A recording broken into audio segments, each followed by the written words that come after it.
Hello guys! I-update ko lang kayo sa ating mga cranberry. Tingnan natin yung kanyang unang bunga.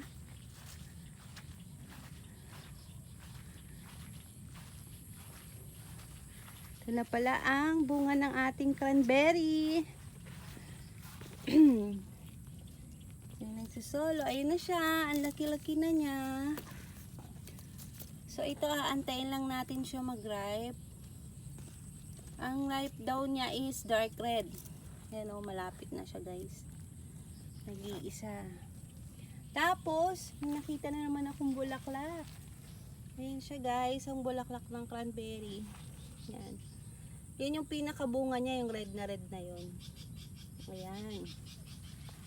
Tapos meron din tayo dito, bush pa lang yan guys. Tapos meron pa tayo dito sa kabilang bush. May bunga na rin. Yan guys, oh. Dalawa ang bunga dito sa kabila. Yung cranberry kasi hindi naman maramihan yung sa isang tukpukan yung kanyang bunga. Yan, sa una, ganyan pala siya, pa isa-isa muna. Yan, bush pa lang yan pero namunga na. Ganda guys. Ayan. Ang ating cranberry. May bulaklak na ulit. O, diba guys?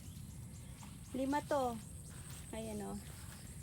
Ito, meron na rin to. Namulaklak na rin siya. 1, 2, 3, 4, and 5 dun sa dulo. Tapos meron pa tayo dun sa loob ng ubasan. Yun o, yung dalawa. Ayan. May dalawa pa tayo dun sa loob. And guys, yan lang mga update natin sa ating mga cranberry. Excited na ako dahil namumunga na sila ng marami. Yan lamang guys. Hanggang araw.